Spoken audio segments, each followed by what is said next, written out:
सभी YouTube के दर्शक भाइयों बहनों, मैं डॉक्टर भोला प्रसाद आग्ने आज आपका स्वागत अभिनंदन वंदन करते हुए सादर प्रणाम करता हूँ।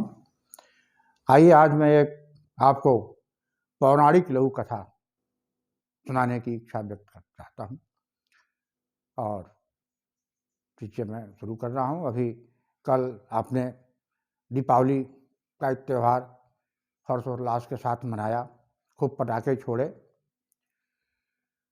तो अब आइए हम त्रेता युग में चलते हैं और हमारी लोक कथा यहाँ से प्रारंभ होती है कि राम जब वनवास से लौटकर अयोध्या वापस आए तो अयोध्यावासी इतने प्रसन्न चित्त हुए, उनके अंदर इतना एक नया उत्साह, नई जोश, नई ऊर्जा आ गई कि वो खुशी में झूम उठे और उन्होंने राम के आगमन पर पूरे नगर को दीपों से सजा दिया और वहीं से दीपावली का प्रारंभ होता है। और इस तरह से दीपावली मतलब दीपों की कतार, कहीं भी कोई स्थान खाली नहीं बचा, दीपों से सज गया। अंधेरा को कहीं छुपने की जगह नहीं मिल रही थी कि अंधेरा कहाँ जाए, इतनी दीपों की कतार थी, इतनी रोशनी थी, इतनी उजाला है, इतने प्रकाश से बिल्कुल जगमग जगमग पूरा जैसे लगता था कि धरती पर ही आसमान उतर आया है और ये तारे बिल्कुल चारों तरफ आसमान के सितारे टिमटिमा रहे हैं, चल जगमगा रहे हैं। लेकिन संयोग की बात थी कि उस दिन अमावस्या था, जैसा कि कल भी अमावस्या को हमने दीपावली मनाई। अमावस्या की रात बीती और कार्तिक शुक्ल प्रतिपदा उसके बाद शुरू होता है अगले दिन से। तो अमावस्या के दिन चंद्रमा बिल्कुल अनुपस्थित रहते हैं। तो अयोध्या में दीपावली मनाई गई, लेकिन उस दिन चंद्रमा नहीं थे, चंद्रदेव कहीं नहीं थे, वो अनुपस्थित थे। अब कार्तिक शुक्ल प्रतिपदा को यानी एकम को जब चंद्रमा आते हैं आसमान में सुबह, तो देखते हैं कि भाई कुछ धरती पर जहाँ तहाँ कुछ दीप यानी तारों जैसी टिमटिमाहट दिखाई दे रही है। ये क्या बात है? तब उन्होंने सितारों को बुलाया, सारे तारों को बुला कर उनकी बैठक किया और तारों से कहा कि ये बताओ कि ये धरती पर नया से आसमान कहाँ से आ गया है, धरती पर ये कहाँ से तारे टिमटिमा रहे हैं, जरा पता करो। तो सितारों का दल धरती पर आया, देखा और जाकर के चंद्रदेव को ये बात बताई कि आज प्रतिपदा है, कल अमावस्या थी और आपकी अनुपस्थिति में कल अयोध्या नगर को राम के आगमन पर दीपों से सजा दिया गया था।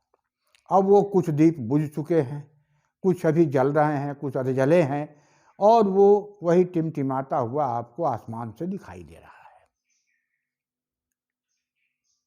चंद्रदेव यानी चंद्रमा को ये सुन करके थोड़ा कष्ट हुआ कि राम ने ये जो मनाया है अपना आगमन पर जो उत्साह, जो उत्सव मनाया गया है धरती पर, काश मैं भी इसमें सम्मिलित होता। ऐसे समय होता जब मैं भी रहता आसमान से कुछ, मैं भी अपनी चांदनी बिखेरता तो थोड़ा और चार चांद लग जाता उस कार्यक्रम में।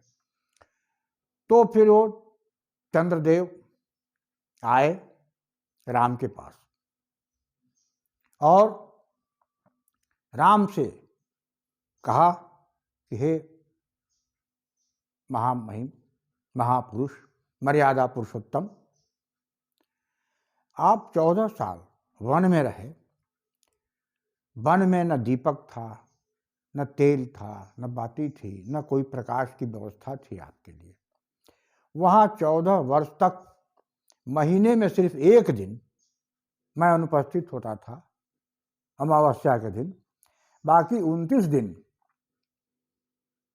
14 साल तक हर महीने 29 दिन रात में आपको प्रकाश की व्यवस्था मैं करता था, आपका मार्ग मैं प्रशस्त करता था, पथ प्रदर्शक मैं था, और अगर नहीं रहता था तो आप अपनी कुटिया में चुपचाप सो जाते थे, लेकिन कुटिया में भी प्रकाश मैं ही करता था। 14 साल तक मैं आपके साथ साथ रहा, आपके पीछे पीछे जहाँ जहाँ गए मैं आपके साथ साथ चला।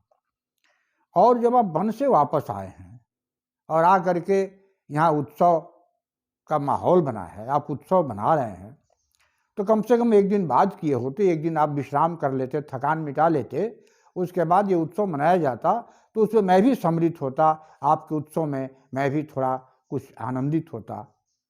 लेकिन पता नहीं, जाने अनजाने में मुझसे कोई गलती हो गई होगी, कोई अपराध हो गया होगा, इसी कारण आपने मेरी उपेक्षा की है। तो मैं वो अपराध जानना चाहता हूँ कि आखिर ऐसा मुझसे कौन सा अपराध हुआ है कि आपने मेरी उपेक्षा की है अपने उत्सव मनाने में। राम थोड़ी देर सोचे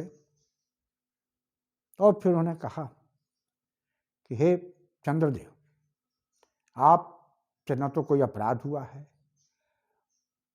और न तो कोई आपने हमारे साथ कोई नाइंसाफ़ी की है, कोई गलत काम नहीं किया है। यह सही है कि आपने हमेशा मेरा मार्ग प्रशस्त किया है और मुझे सही मार्ग पर ले चलने में, वन में तो आपने 14 साल मेरा साथ दिया ही, अमृत मंथन के बाद, जब समुद्र मंथन के बाद जो अमृत निकला था, उस अमृत में जब देव दैत्य में झगड़े हो रहे थे, वहाँ मैं जब मोहिनी रूप में लेकर के और अमृत देवताओं को पिला रहा था, मैं जानता था कि अगर दैत्य अमृत पी लेंगे तो फिर धरती का विनाश हो जाएगा, वो उनका अत्याचार बढ़ जाएगा, वो बहुत मनमाना करने लगेंगे। तो इस तरह से मैंने, लेकिन उसमें राहु आ करके और आपके बगल में बैठ गया छुप करके, और वो मैं गलती से उसको अमृत दे दिया।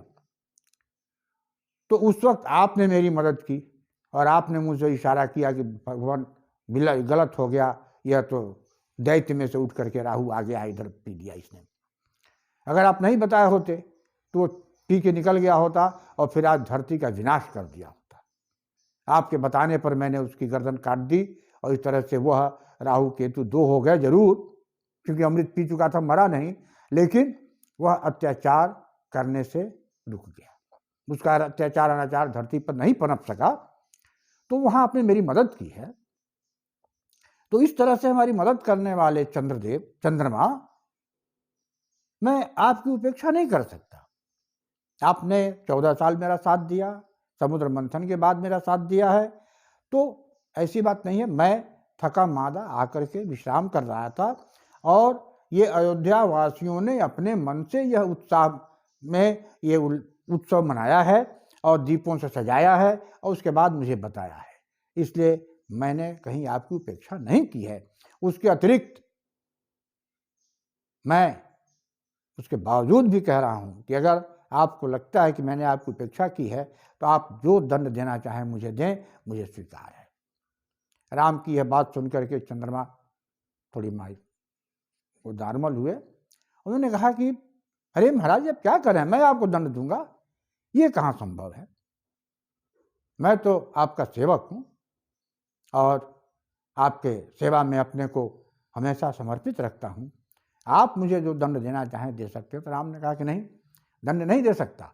हाँ, ये जरूर है कि जाने अनजाने में कल अमावस्या था और आपकी अनुपस्थिति में उत्सव मनाया गया, जाने अनजाने में आपकी उपेक्षा हो गई है, तो इसके लिए मैं आपका ऋणी हूँ, हमेशा ऋणी रहूँगा और ये वादा करता हूँ कि आज के बाद चंद्रमा यानी चंद्रदेव राम से कभी अलग नहीं होगा, हमेशा राम के साथ रहेगा और राम का जो भी नाम लेगा वो केवल राम नहीं कहेगा। अब आज के बाद मेरा नाम रामचंद्र रहेगा। मेरे माता पिता ने मेरा नाम राम रखा है, लेकिन मैं आज से अपने नाम के साथ आपका नाम भी जोड़ रहा हूँ और आज से मैं रामचंद्र कहलाऊँगा। मेरे साथ साथ आपका भी नाम चलेगा। आप मुझसे कभी अलग नहीं हो सकते, आपकी कभी उपेक्षा नहीं हो सकती। और तब से राम रामचंद्र हो गए। भरत, लक्ष्मण, शत्रुघ्न वही रह गए जो नामकरण पिता ने दिया, लेकिन राम का नाम राम से रामचंद्र हो गया।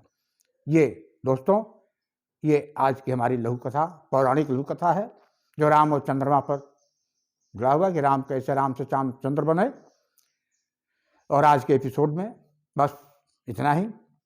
और चलते चलते फिर मैं एक निवेदन कर दूं कि अगर आज तक आपने मेरे चैनल को सब्सक्राइब नहीं किया है, कृपया लाइक शेयर कमेंट करते हुए इसे सब्सक्राइब करें, ताकि हम लोग इसी तरह कुछ अध्यात्म की बातें, पौराणिक बातें, कुछ हास्य व्यंग चलता रहे और हम लोग एक दूसरे के साथ कदम से कदम मिला करके चलते रहें।